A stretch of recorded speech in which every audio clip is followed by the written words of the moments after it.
सुप्रभात बच्चों। चलो हमारे अध्याय को कंटिन्यू करते हैं। जहाँ हम रुके थे वहाँ से थोड़ा सा रिकैपिचुलेशन हो जाए। अध्याय तीसरा, ग्रामीण क्षेत्र पर शासन चलाना।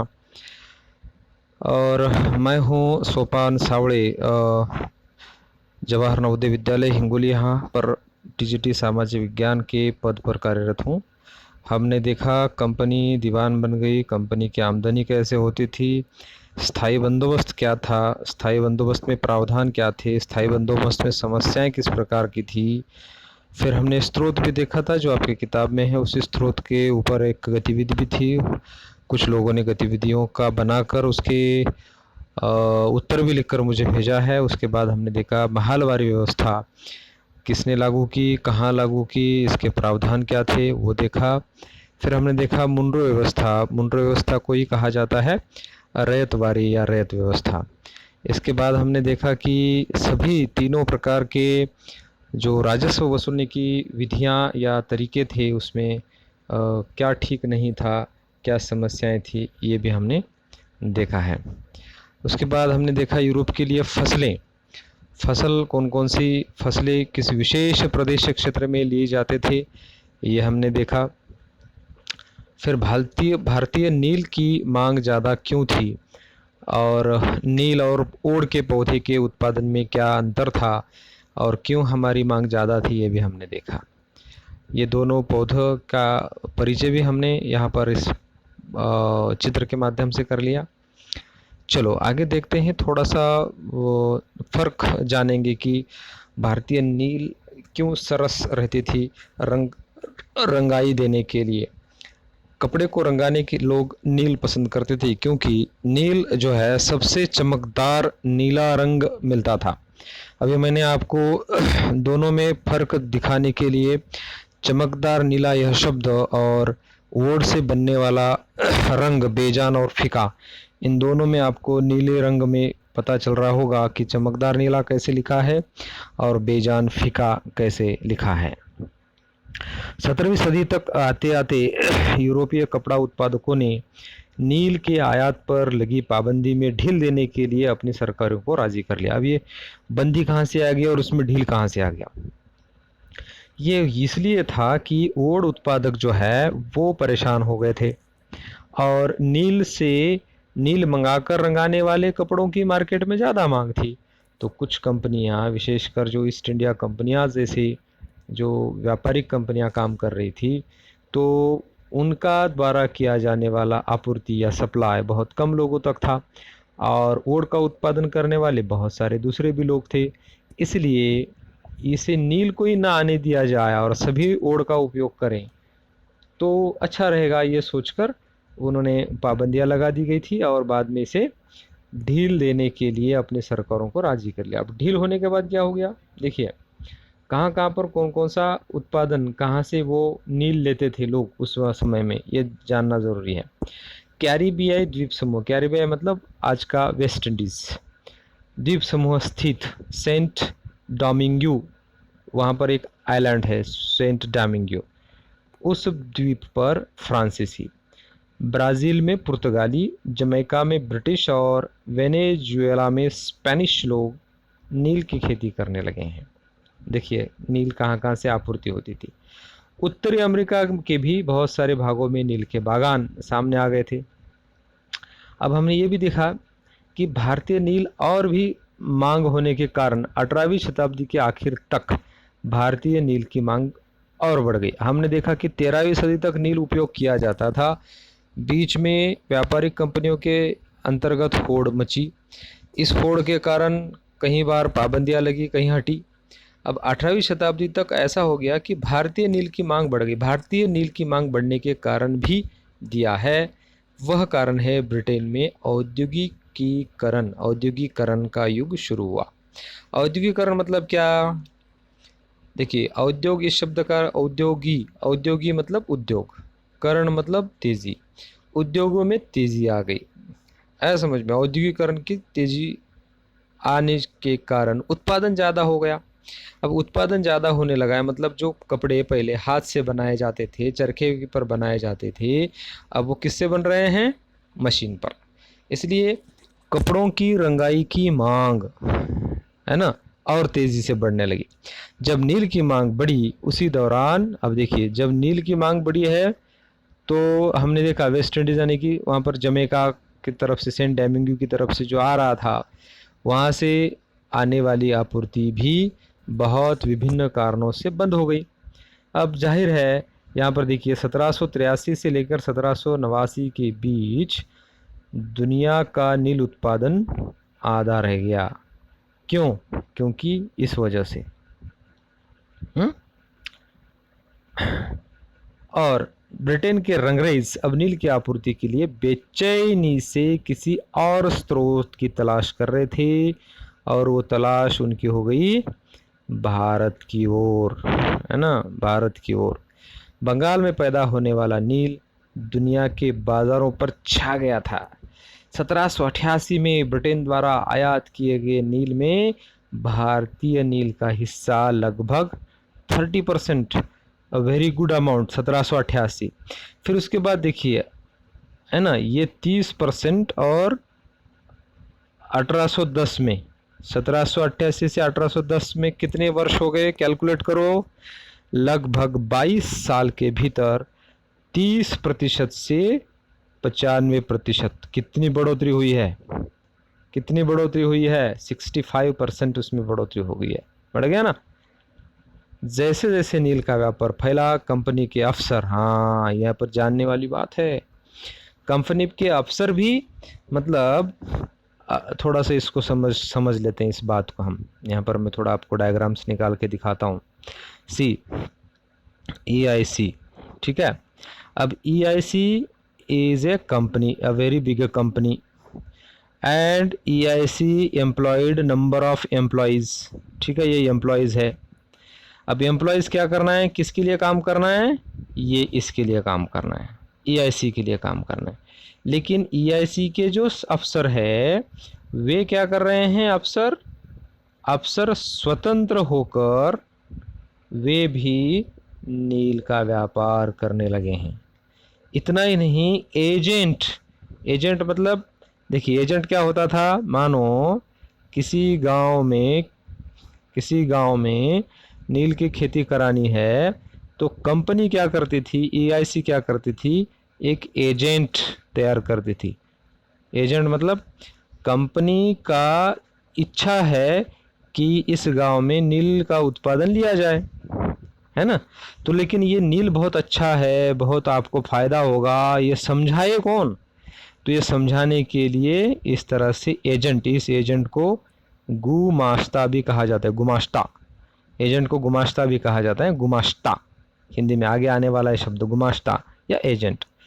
तो ये एजेंट क्या कर रहा है, EIC के लिए काम कर रहा है और उसको सिर्फ वेतन मिल रहा है ना। अफसर को भी क्या मिल रहा है, ये अफसर है, अफसर को भी क्या मिल रहा है, वेतन मिल रहा है।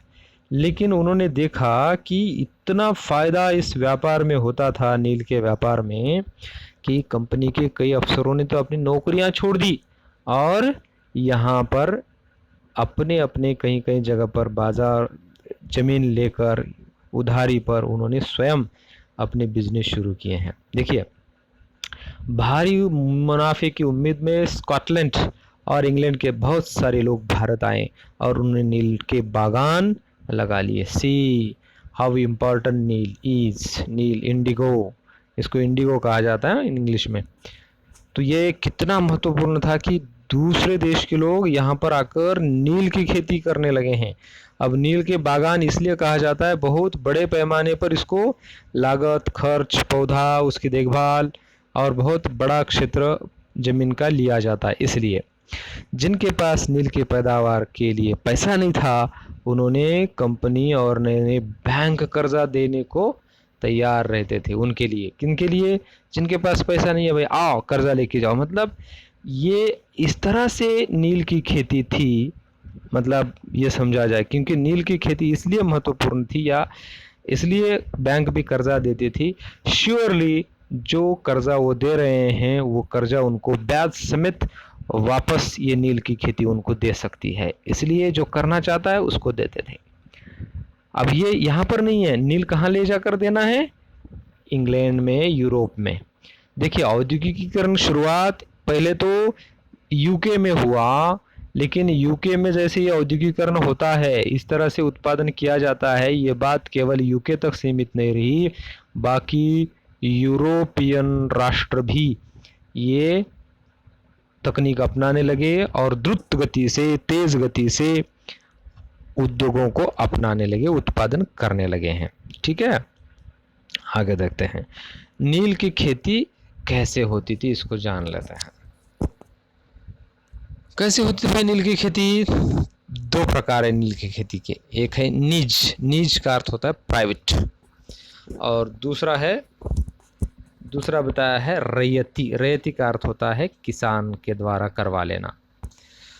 निज खेती की व्यवस्था में बागान मालिक खुद अपनी जमीन में नील का उत्पादन करते थे, या तो वह जमीन खरीद लेते थे। देखिए अब उनकी जमीन, वहां पर क्या करना पड़ेगा उनको, या तो खरीदना पड़ेगा, खरीदेंगे तो भी उतनी ज़्यादा ज़मीन कहाँ से खरीदेंगे, इसलिए वो क्या करते थे, दूसरे ज़मींदारों से ज़मीन भाड़े पर यानी कि किराए पर लेते थे, और मज़दूरों को काम पर लगाकर, मतलब मज़दूर वहाँ पर एम्प्लॉय करके नील की खेती कराई जाती थी। ये निज खेती में। हाँ, अब देखते हैं निज खेती में समस्याएं क्या थी, कि निज करने के लिए तो पहले तैयार थे लोग, बागान मालिक बन गए, स्कॉटलैंड से आए हुए लोग, इंग्लैंड से आए हुए लोग, लेकिन निज खेती में यानी कि अपनी खुद की खेती में उनको क्या प्रॉब्लम आई, वो तो hi fi high white collared people है, वो तो सिर्फ ऑफिस में बैठ के कराना चाहते हैं लोगों को परिश्रम पर लगाकर।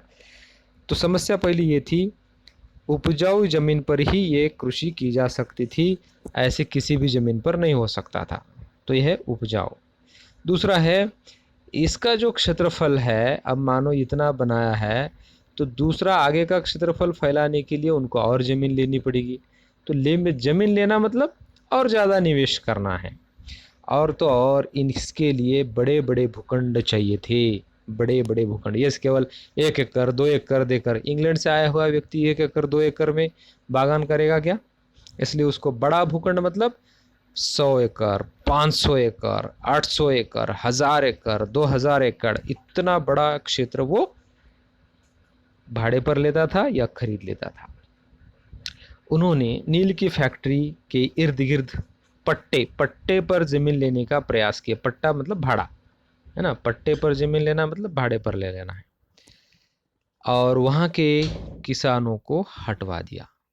ठीक है, अब मानो फॉर एग्जाम्पल यहाँ पर फैक्ट्री है, थोड़ा समझ लेते हैं इस बात को। यहाँ पर फैक्ट्री है, ठीक है, ये बड़ा सा ऐसा जा रहा है, बड़ा फैक्ट्री है, और इसका इर्द गिर्द का बड़ा इलाका है, ये सब ज़मीनें हैं। ठीक है, ये सब ज़मीनें हैं, बड़ा क्षेत्र है। अब फैक्ट्री जब यहाँ है तो फैक्ट्री का कच्चा माल नज़दीक होना चाहिए, तो ये खेत है, ये सब खेत है। फिर यहाँ पर जो किसान काम करते थे, उनकी अपनी खेती थी, वो किसानों को यहाँ से हटवा दिया गया। परिणाम क्या हो गया, उनके बीच में टकराव की स्थिति उत्पन्न हो गई, टकराव और तनाव की स्थिति उत्पन्न हो गई। किस किस के बीच में, ये जो बागान मालिक है, ठीक है, और उसके खिलाफ में है किसान, ये इस तरह के टकराव हो गया। मजदूरों की ज़रूरत भी सबसे ज़्यादा उसी समय होती थी जब किसान धान की खेती में व्यस्त रहते थे। मतलब एक और समस्या है कि मजदूर समय पर मिलते नहीं थे, क्योंकि उस वक्त बहुत सारे लोग कौन सी खेती करते थे, कौन सी खेती करते थे, धान की खेती। धान मतलब चावल। 1 बीघा नील की खेती के लिए 2 हल चाहिए, ये भी थोड़ा सा कैलकुलेशन समझ लो, है ना। 1 बीघा जमीन को 2 हल चाहिए। बीघा मतलब ये एकड़ का माप है, उधर में उत्तरी भारत में, बंगाल में मापने वाला। 1 बीघा जमीन के लिए 2 हल, 2 हल मतलब 2 हल नांगर, ये कैसे होते थे नांगर, समझ में आ गया, इधर एक बैल उधर एक बैल, ये ऐसे 2 चाहिए। तो एक हल के लिए कितने, 2 बैल, ठीक है। तो मानो सिंपली समझ लीजिए का 1000 बीघा जमीन उसने लिया तो कितना चाहिए 2 हल, मतलब 2000 हल चाहिए। 2000 हल के लिए एक हल के लिए कितना, एक हल के लिए कितना, 2 बैल, तो मतलब बैल कितने हो गए टोटल, 4000 बैल।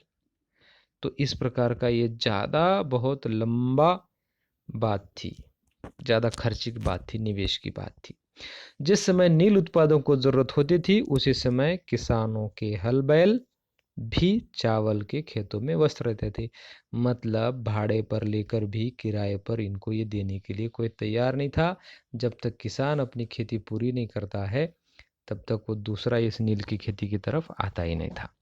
इसलिए उन्होंने हल क्या ढूंढा, हल ये है कि रैयतों की जमीन पर नील की खेती की जाए। हमने पहले देखा नील की खेती 2 प्रकार की, एक है नीच, दूसरी है रैयती। नीच की खेती हमने मतलब एक बागान मालिक, और उसकी क्या समस्या है वो देखिए। अब रैयतों की जमीन पर नील की खेती करने के लिए किस तरह से प्लान उन्होंने तैयार किया। रैयतों के साथ एक कॉन्ट्रैक्ट किया, इसको कहते हैं अनुबंध, करार, इसको क्या कहेंगे हम, करार, एक करार बनाया, ठीक है। किसके साथ, किसान के साथ, रैयतों के साथ। फिर उस करार में उन्होंने क्या बताया, करार में क्या किया है, जो अनुबंध पर दस्तखत कर देते थे उन्हें नील उगाने के लिए कम ब्याज दर पर कर्जा मिलता था, नकद कर्जा। अब भारतीय किसान की आज भी हालत इस तरह से है कि उसको बुआई के लिए कर्जा लेना पड़ता है ना। ये स्थिति अभी तक ऐसी है। तो कर्जा लेने वाले रैयत को अपने जमीन पर कम से कम 25% जमीन पर, मानो किसी किसान की ये खेती है और इसका 25% मतलब कौन सा हिस्सा हो गया, देखिए इसका 25% मतलब ये कोई भी ऐसा हिस्सा। अब मानो किसी के पास 10 एकड़ खेती है, उसका प्रतिशत कितना हो गया, 2.5 एकड़, है ना। किसी के पास मानो 50 एकड़ है तो उसका कितना हो गया, 12.5 एकड़, है ना। इस तरह से 25% जमीन पर नील की खेती करनी होती थी। और तो और ये हमने पहले देखा है, नील खेती के लिए क्या है, अच्छे किस्म की जमीन पर ही ये आता था। और इसलिए वो कंडीशन भी क्या रखते थे, तुम्हारे पास जितनी जमीन है उसमें से 25% जमीन पर करना है, लेकिन ये 25% सबसे बेहतरीन जमीन चाहिए, ना कि थोड़ा सा कम उपजाऊ या ज़्यादा कंकर पत्थर वाली। समझ में गए। बागान मालिक क्या देंगे इसके लिए, बीज, मतलब नील के पौधे के बीज, और बाकी उपकरण देंगे, उसकी बुआई करना कैसे है या उसको ये करना कैसे है। और किसान के हिस्से में क्या है, किसान ने करना है मिट्टी तैयार करने का काम, बीज बोने का, फसल की देखभाल करने का जिम्मेदारी काश्तकार यानी कि किसानों पर होती थी। समझ में आ गए एग्रीमेंट के पॉइंट्स। एग्रीमेंट्स पूरी तरह से लिख लीजिए, और ये बहुत सही तरीके से आप उत्तर लिखेंगे तो पूरे के पूरे मार्क्स इसमें मिल सकते हैं। तो रैयत का तो देखा, लेकिन इसमें भी कुछ समस्याएं थी। रैयत की खेती में समस्याएं, जो किसान पहले इन कर्जों से बहुत आकर्षित थे कि भाई पैसा मिल रहा है, और 25% ही करना है, 75% जमीन अपनी है, ये सोच के इस अनुबंध पर दस्तखत किए, इसमें शामिल हुए। बाद में धीरे धीरे उनको लगा कि व्यवस्था कितनी कठोर है। क्यों कठोर है, उन्हें नील की जो कीमत मिलती थी, नील की कीमत मतलब नील बेचना या नील देना परिश्रम करके, वह उनके परिश्रम के मुकाबले बहुत कम थी। ये एक पॉइंट। दूसरी बात यह है कि कर्जों का सिलसिला कभी खत्म ही नहीं होता था, अगले साल फिर से कर्जा ले लो, अगले साल फिर से कर्जा ले लो। कहने का अर्थ क्या है कि कर्ज के सिलसिले से वो कभी मुक्त होता ही नहीं था। तो बागान मालिक चाहते थे कि किसान अपने सबसे बढ़िया खेतों में नील की खेती करे, जो मैंने पहले बताया आपको वही पुनः है। लेकिन नील के साथ परेशानी यह थी, अब देखिए अगली परेशानी, बड़ी परेशानी है ये किसान के लिए। अगर आप खेती करते हैं या माँ बाप से पूछिए कि जब हम खेती करते हैं, किसी भी प्रकार के पौधे लगाते हैं, तो पौधा या प्लांटेशन जो होता है उसकी जड़ें बहुत गहराई में जाती है। फॉर एग्जाम्पल ये ज़मीन है, आपने सोयाबीन लगाया तो सोयाबीन इतना ही जाएगा, ठीक है। लेकिन प्लांटेशन वाला आपने ये किया तो ये पौधे का बहुत गहराई तक इसकी जड़ें जाती हैं, समझ गए। तो इसलिए ये एक किस प्रकार की है, खतरनाक बात है। और तो और मिट्टी की सारी ताकत, मतलब मिट्टी में जो उर्वरता है, उसकी क्षमता है, उत्पादन क्षमता, न्यूट्रिएंट वैल्यूज है, ह्यूमस है, वो सब खींच लेता था वो पौधा। और एक बार नील कटाई के बाद वहां पर मानो आप चाहते हैं कि धान की खेती करें, धान यानी चावल की खेती करें, तो होगा क्या, वो धान अच्छी तरह से आएगा नहीं, क्योंकि पहले ही नील के पौधे ने उसकी उर्वरता को शोषित कर लिया है, ठीक है। ये समस्याएं थी। फिर नील विद्रोह और उसके बाद अब बात ये हो गई कि लोग नहीं चाहते थे कि ये नील की खेती जारी रखे। इसलिए मार्च 1859 में बंगाल के हजारों रैतों ने नील की खेती से इनकार कर दिया, हम नहीं करेंगे खेती। अब लेकिन नील की खेती नहीं करेंगे, इसका अर्थ ये हो गया कि पहले से तुम अनुबंध कर चुके हो, एग्रीमेंट कर चुके हो, है ना। तो उस अनुबंध तो हमारा पूरा करो, एग्रीमेंट किया है, पैसा दिया है, पैसे का कर्जा है। लेकिन रैतों ने वो कर्जा भी चुकाने से इनकार कर दिया। इसके अलावा किसानों ने लामबंद, लामबंद मतलब यूनाइटेड, यूनिटी बनाकर तलवार, भाले, तीर कमान, नील की फैक्ट्रियों पर हमला करने लगे, सब लेकर। औरतों ने बर्तन लेकर लड़ाई में कूद पड़ी। बर्तनों में सबसे अहम हथियार महिलाओं का बेलन, है ना। बागान मालिकों के लिए काम करने वालों का सामाजिक बहिष्कार। देखिए, कुछ लोग जो या कुछ मजदूर चाहते हैं कि भाई ये काम किया जाना आवश्यक है कि हमारे लिए बहुत स्थिति बेकार है, तो भाई उसके साथ में लोगों ने सामाजिक बहिष्कार कर दिया। मतलब सब लोग एकजुट होकर पूरी तरह से नील की खेती का विरोध करें। अब जो एजेंट आते थे गांव गांव में कर्जा देना और कर्जे की किस्त कीमत वसूलने के लिए, उनकी पिटाई की गई, समझ गए। रैतों ने कसम खा ली, देखिए, कि न तो वे नील की खेती के लिए कर्जा लेंगे और न ही बागान मालिकों के लठियालों, लाठीधारी गुंडों से डरेंगे, हम भी लड़ेंगे, है ना, समझ गए। पहले बागान मालिक जो है, ये माफिया जिसको कहेंगे, अपने अपने प्राइवेट गुंड रखते थे लड़ाई के लिए, जो नहीं मानता है ऐसे लोगों को सबक सिखाने के लिए। तो उससे भी ना डरने की उन्होंने कसम खा ली। तो इस लड़ाई को समर्थन मिला है मुखियाओं का भी। देखिए, यहाँ पर मुखियाओं का भी अहम जिम्मेदारी है। मुखियाओं को पहले क्या था, कुछ पैसा देकर या उनको लगान वसूलने की जिम्मेदारी देकर वो काम करवा लेते थे। लेकिन मुखियाओं को भी इस नील के खेती का बहुत जबरदस्त दुष्प्रभाव हुआ था। कैसे? 1859 में नील रैतों को लगा कि बागान मालिकों के खिलाफ बगावत में उन्हें स्थानीय जमींदारों का मिल सकता है। मिल गया, कैसे? बहुत सारे मुखियाओं से नील के अनुबंध पर जबरन दस्तखत करवा दिए गए थे, उनकी जबरदस्ती साइन ले ली गई थी। उन्होंने ही नील किसानों को इकट्ठा किया। देखिए, कुछ कुछ क्षेत्रों में उन्होंने इकट्ठा किया, उनमें हौसला भर दिया और लड़ाई लड़ने के लिए लठियाल तैयार कर दिए गए, लाठी लेकर लड़ने वाले। और कई स्थानों पर रैतों को बगावत के लिए उकसाते हुए जमींदार खुद गांव गांव गए हैं, भाई आ जाओ, शामिल हो जाओ, बागान का विरोध करना है, बागान मालिकों का विरोध है।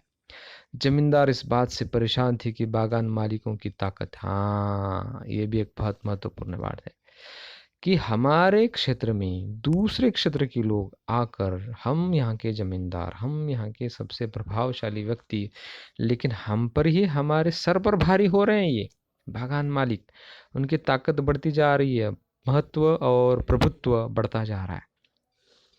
इसलिए बागान मालिक जबरन लंबे समय के लिए उनसे ज़मीन ले सकते थे। इसलिए उन्होंने क्या किया है, ये बागान मालिकों का वर्चस्व खत्म कर देना चाहिए। इसलिए इस विद्रोह को मुखियाओं ने, जमींदारों ने अपना खुला समर्थन और क्रियाशील समर्थन दे दिया है।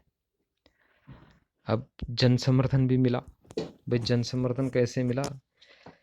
जनता का समर्थन। ये देखिए, किसान ही नहीं, बाकी लोग भी जो पढ़े लिखे सयाने, जिनको खेती नहीं करते थे लेकिन दूसरे प्रकार के प्रोफेशन में रहते थे, ऐसे लोगों का कैसे मिला है जन समर्थन। देखिए, वहाँ पर हुआ ये था कि उस समय के वाइसराय ने एक गवर्नर जनरल ने दौरा किया। ठीक है, एक कौन सा, एक जहाँ पर ये ऐसे ये बातें हुई है, विद्रोह की बातें हुई है, वहाँ का दौरा किया। दौरा करने के बाद, दौरा मतलब क्या है कि भाई बड़ा अधिकारी अगर सर्वे के लिए आ रहा है, हमारे इस पूरे प्रदेश का महत्वपूर्ण गवर्नर जनरल अगर आ रहा है, तो इसका अर्थ ये है कि हमें निश्चित तौर पर प्रशासन का भी, ब्रिटिश शासन का भी समर्थन है, ये लोगों ने मान लिया। उसी के बीच में वहाँ के जो मजिस्ट्रेट है एशले ईडन ने एक नोटिस जारी कर दिया बंगाल के, इन्होंने मजिस्ट्रेट ने क्या कि उसमें ये बताया गया कि रैयतों को नील की अनुबंध मानने के लिए मजबूर नहीं किया जाएगा। अब मानना और जो पहले से अनुबंध किया उसको पूरा करना, इसमें दो फर्क है, ये ध्यान रखिए। एशले ईडन का मानना ये था कि जो नया अनुबंध कर रहे हैं उसको मजबूर ना करो कि भाई मानो, आप अनुबंध पर दस्तखत करो, जैसे हमने अभी पहले वाली स्लाइड में देखा कि जमींदारों को जबरदस्ती उनका अनुबंध करवाया गया था। अब नहीं कराना है। जैसे जैसे विद्रोह फैला, कलकत्ता के पढ़े लिखे लोग भी नील जिलों की ओर चल पड़े। देखिए, एक उसका दौरा, गजों का दौरा, फिर ये नोटिस, इन सब से जनता को, किसानों को ये लगा कि हमें सबका समर्थन मिल रहा है। यहाँ तक कि कलकत्ता के लोग भी इनकी ओर आए हैं। उन्होंने क्या किया, किन्होंने, ये पढ़े लिखे लोगों ने रैयतों की दुर्दशा, बागान मालिकों की जोर जबरदस्ती और अत्याचारी नील व्यवस्था के बारे में कई सारे पम्फलेट्स न्यूज़पेपर्स में छाप छाप कर उन्होंने इस व्यवस्था का बहुत आलोचना की है। परिणाम स्वरूप लोगों का हौसला और बढ़ गया। ठीक है, अब यहाँ पर एक स्रोत दिया है, आपकी किताब से लिया है। भीख मांग लूंगा परंतु नील नहीं उगाऊंगा। ये लिया है नील आयोग की रिपोर्ट, खंड 2 में सबूतनामा, प्रूफ्स लिए गए थे, तो उस वक्त ये पाया है। चांदपुर थाना हरदी के एक नील काश्तकार हाजी मुल्ला से मंगलवार 5 जून 1860 को नील आयोग के सदस्य ने बात की, तो हाजी मुल्ला ने कुछ सवालों के जवाब इस तरह दिए हैं, वो ऐसे के वैसे दर्ज किए गए हैं। WS सिटनकार नील आयोग के अध्यक्ष पूछ रहे हैं, क्या अब तुम नील की खेती के लिए तैयार हो? अगर नहीं तो किस तरह की शर्तों पर खेती करना चाहोगे? तो हाजी मुल्ला कहते हैं, मैं नील उगाने को तैयार नहीं हूँ। मुझे नहीं पता कि कोई भी नई शर्त मुझे संतुष्ट कर सकती है। तो श्री साले ने कहा, एक सदस्य, क्या तुम 1 रुपया प्रति बंडल की कीमत पर भी खेती नहीं करना चाहते? 1 रुपये प्रति बंडल आपको लगता होगा बहुत कम कीमत है। उस वक्त समझ लीजिए बंडल मतलब एक भरा, 1000 रुपये समझ लो आज की कीमत। तो क्या कहता है, नहीं, मैं नहीं करूँगा। नील उगाने के बजाय मैं कहीं और चला जाऊँगा, भीख मांग लूँगा परंतु नील नहीं उगाऊँगा। तो देखिए कितना आक्रोश इन लोगों के भीतर भरा हुआ था। तो नील आयोग क्या है इसको जानते हैं, और नील आयोग ने क्या क्या या ऐसे सर्वे कराकर रिपोर्ट में क्या क्या प्रावधान बताए उन्होंने। देखिए, नील उत्पादन व्यवस्था की जांच करने के लिए इसका गठन किया गया था। इस आयोग ने बागान मालिकों को दोषी पाया, दोषपूर्ण है बागान मालिक, जोर जबरदस्ती के लिए उनकी आलोचना की। वो जोर जबरदस्ती करते थे, उसकी आलोचना मतलब टिका। आयोग ने कहा कि नील की खेती रैयतों के लिए फायदे का सौदा नहीं है, क्योंकि इसमें ज़्यादातर नुकसान उसकी कृषि का है, उसके खेत का है, उसके परिश्रम का है, और कीमत नगण्य है। इसलिए आयोग ने रैयतों से कहा कि वे मौजूदा अनुबंधों को पूरा करें। मौजूदा मतलब जो पहले से उसमें एंट्री कर चुके हैं अनुबंध में, करार में, कुछ सालों के लिए जितना भी है उसको पूरा करें, उसके बाद इसका दोहरा चक्र ना दोहराएं। ये सुझाव उन्होंने किसानों को दिया है। अब बगावत होने के बाद क्या क्या हुआ ये भी जानना ज़रूरी है। बगावत तो हो गई, नील आयोग आया, सब ने ये किया, तो सबसे पहला फटकार, पहली बात यह है कि नील का उत्पादन धराशायी हो गया, धराशायी गिर गया, टोटल मानो नगण्य, अतिशय नगण्य हो गया। इसके बाद बागान मालिक अब कहाँ से, बंगाल से किधर चल पड़े हैं, बिहार की ओर चल पड़े हैं। बिहार, इसी जगह पर से ये चंपारण आंदोलन की शुरुआत हुई थी नील बागानों के खिलाफ में, है ना। तो 19 सदी के आखिर में कृत्रिम रंगों का निर्माण होने लगा। ये भी एक प्रभावित करने वाली बात है। बंगाल में नील का उत्पादन धराशय होने का कारण क्या है, तो ये भी एक बात है कि वहाँ पर अब कृत्रिम रंग का खोज किया गया था। तो इसका परिणाम भी है, उनका व्यवसाय भी बुरी तरह प्रभावित हुआ। फिर भी वे उत्पादन फैलाने में सफल रहे। कहाँ सफल रहे, बिहार में। कुछ लोग अभी भी चाहते थे कि कृत्रिम रंग के बजाय नेचुरल रंग होना चाहिए। और जब महात्मा गांधी दक्षिण अफ्रीका से लौटे तो बिहार के एक किसान ने उन्हें चंपारण आकर नील किसानों की दुर्दशा को देखने का न्योता दिया था। और 1917 में महात्मा गांधी का यह दौरा नील बागान मालिकों के खिलाफ चंपारण आंदोलन की शुरुआत थी। तो इस तरह से बच्चों यहाँ पर हम रुक जाते हैं, यहाँ पर अपना चैप्टर पूरा हो जाता है।